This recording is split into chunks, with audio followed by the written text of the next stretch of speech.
ಮಾಡಿದರು ಶುಕಾಚಾರ್ಯರು ಅಂತಂದ್ರೆ ಪರಮಾತ್ಮನ ಮಹಿಮೆ ಅರ್ಥ ಮಾಡಿಕೊಳ್ಬೇಕು. ಎಷ್ಟು ಅದ್ಭುತವಾದ ಶಕ್ತಿ ಪರಮಾತ್ಮನಿಗೆ. ಬಹು ಪರಶಕ್ತಿರನಂತ ಗುಣಃ ಪರಮಃ. ಇಂಥ ಬ್ರಹ್ಮಾಂಡ ಸೃಷ್ಟಿ ಮಾಡಬೇಕಾದ್ರೆ ಅದನ್ನ ಅರ್ಥ ಮಾಡಿಕೊಂಡು ವಿಚಾರ ಮಾಡಿಕೊಳ್ಳಿಕ್ಕೆ ಕಷ್ಟ. ಅವನು ಸೃಷ್ಟಿ ಮಾಡಿದ್ದಾನೆ, ಅದ್ಭುತ ಶಕ್ತಿ ಅಂತ ತಿಳ್ಕೊಳ್ಬೇಕು. ಒಂದು ಬ್ರಹ್ಮಾಂಡ ಪುರಾಣದಲ್ಲಿ ಒಂದು ಮಾತು ಬರ್ತದೆ, ಬಹುಚಿತ್ರ ಜಗದ್ಬಹುಧಾಕರಣಾತ್. ಎಂಥ ವಿಚಿತ್ರ ಪ್ರಪಂಚ.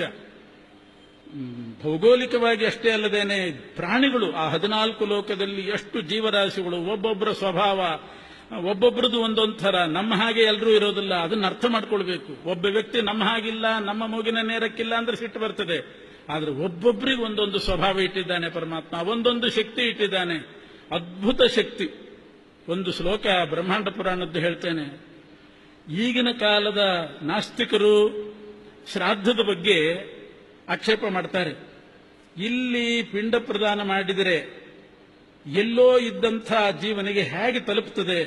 ಹೆಸರು ಗೋತ್ರ ಹೇಳಿ ಪಿಂಡ ಪ್ರದಾನ ಮಾಡಿ ಶ್ರಾದ್ದ ಮಾಡಿದರೆ ಅವರಿಗೆ ಹೇಗೆ ಸೇರ್ತದೆ?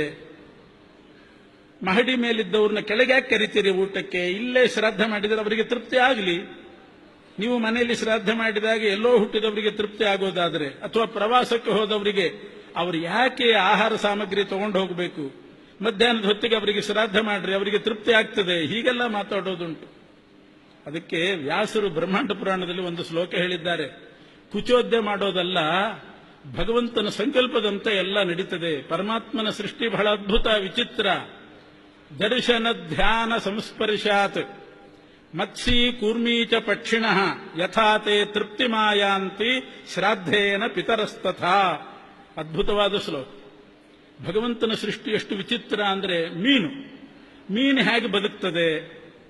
ಇಂಥ ಮಾತಾಡುವವರಿಗೆ ಏನಾದರೂ ಗೊತ್ತಿದೆಯಾ ಅಂತ ಕೇಳ್ತಾರೆ. ಮೀನು ಹೇಗೆ ಬದುಕ್ತದೆ? ಒಂದು ಮೀನು, ಹೆಣ್ಣು ಮೀನು ಮರಿಯನ್ನ ಹಾಕಿದ ಮೇಲೆ ಅದನ್ನು ಹೇಗೆ ಬದುಕಿಸ್ತದೆ?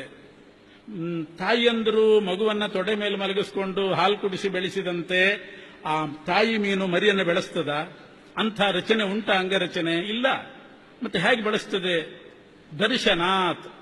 ಆ ತಾಯಿ ಮೀನು ತನ್ನ ಮರಿಯನ್ನ ಆಗಿಂದಾಗ್ಗೆ ನೋಡ್ತಾ ಇರಬೇಕಂತೆ. ದೃಷ್ಟಿಗೆ ದೃಷ್ಟಿ ಕೊಟ್ಟು ನೋಡ್ತಾ ಇದ್ರೆ ಅದು ಡೆವಲಪ್ ಆಗುತ್ತೆ ಅಷ್ಟೇ. ಆಮೇಲೆ ಸ್ವತಂತ್ರ ಆದ್ಮೇಲೆ ಅದ್ರ ಪಾಡಿಗೆ ಅದು ಏನೋ ತಿಂದುಕೊಂಡಿರ್ತದೆ. ಅಂತೂ ಮೀನು ಬೆಳೆಯೋ ತನಕ ತಾಯಿಯ ಕೆಲಸ ಏನು ಅಂದ್ರೆ ದರ್ಶನ, ನೋಡ್ತಾ ಇರ್ಬೇಕಷ್ಟೆ. ಇನ್ನು ಧ್ಯಾನ, ಕೂರ್ಮ, ಆಮೆ. ಭಗವಂತನ ಸೃಷ್ಟಿಯಲ್ಲಿ ಆಮೆ ಹೇಗೆ ಬದುಕ್ತದೆ ಅಂದ್ರೆ, ಆಮೆ ದಡಕ್ಕೆ ಬಂದು ಮೊಟ್ಟೆ ಇಡ್ತದೆ, ಆಮೇಲೆ ಸಂಪರ್ಕವೇ ಇಲ್ಲ, ಅದೆಲ್ಲೋ ಹೋಗ್ತದೆ ಆಮೆ. ಆದರೆ ನಾನೊಂದು ಮೊಟ್ಟೆ ಇಟ್ಟಿದ್ದೀನಿ, ಅಲ್ಲಿಂದ ಒಂದು ಮರಿ ಹುಟ್ಟುತ್ತದೆ ಅಂತ ತನ್ನ ಮರಿಯನ್ನು ಯೋಚಿಸ್ತಾ ಇರ್ತದಂತೆ. ದರ್ಶನ ಧ್ಯಾನ ಮಾಡ್ತಾ ಇರ್ತದೆ, ಯೋಚಿಸ್ತಾ ಇರ್ತದೆ ಆಮೆ. ಅದು ಡೆವಲಪ್ ಆಗ್ತಾ ಹೋಗ್ತದೆ. ಅದು ಸ್ವತಂತ್ರ ಆಯಿತು, ಅದಕ್ಕೆ ಶಕ್ತಿ ಬಂತು ಅಂದ್ರೆ ಇದು ಆಮೇಲೆ ಮರ್ತು ಬಿಡಬಹುದು. ಅಂತೂ ನೆನಪು ಮಾಡ್ಕೋತಾ ಇದ್ರೆ, ಕಾಲಕ್ಕೆ ಯೋಚಿಸ್ತಾ ಇದ್ರೆ ಆಮೆ ಬದುಕ್ತದಂತ. ಎಷ್ಟು ಅದ್ಭುತ ಸೃಷ್ಟಿ. ನವಿಲು ತನ್ನ ಮರಿಯನ್ನ ಹಾಕಿದ ಮೇಲೆ ಆ ಮರಿಯನ್ನ ಆಗಿಂದಾಗ್ಗೆ ಬಂದು ಅಪ್ಪಿಕೊಂಡು ಆಲಿಂಗನ ಮಾಡಿ ಶಾಖೆ ಕೊಡ್ತಾ ಇರಬೇಕಂತೆ, ಅಷ್ಟರಲ್ಲೇ ಬದುಕ್ತದೆ. ಹಾಲು ಕುಡಿಸುವ ಕ್ರಮ ಅವುಗಳಲ್ಲಿಲ್ಲ, ಮನುಷ್ಯರಲ್ಲಿದ್ದ ಹಾಗಿಲ್ಲ. ಯಾರಾದರೂ ಕೇಳಿದರೆ, ಮನುಷ್ಯ ಒಬ್ಬ ತಾಯಿ ಮಗುವಿಗೆ ಹಾಲು ಕುಡಿಸಿ ಬೆಳೆಸ್ತಾಳೆ, ಅಲ್ಲಿಯೂ ಹಾಗೆ ಆಗಬೇಕು ಅಂತ ನಾವು ನಿರೀಕ್ಷೆ ಮಾಡೋದಾ?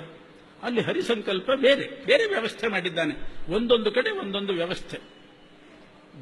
ಬರೇ ನೋಟದಿಂದ ಮೀನು ಹೇಗೆ ಬದುಕಿಸ್ತದೋ, ಆಮೆ ಯೋಚನೆ ಮಾಡಿ ತನ್ನ ಮರಿಯನ್ನು ಹೇಗೆ ಬದುಕಿಸ್ತದೋ, ಮುಟ್ಟಿ ಆಲಿಂಗನ ಮಾಡಿ ಹೇಗೆ ನವಿಲು ತನ್ನ ಮರಿಗಳನ್ನು ಬದುಕಿಸ್ತದೋ, ಅದರಂತೆ ಅಗಲಿ ಹೋದ ಆ ಜೀವರಿಗೆ ಮಕ್ಕಳು ಶ್ರಾದ್ದ ಮಾಡಿ ನಾಮಗೋತ್ರ ಉಚ್ಚಾರಣೆ ಮಾಡಿ ಪಿಂಡ ಪ್ರದಾನ ಮಾಡಿದರೆ ಅವರಿಗೆ ತೃಪ್ತಿ ಆಗ್ತದೆ. ಇದು ಭಗವಂತ ಮಾಡಿದ ವ್ಯವಸ್ಥೆ. ಇದು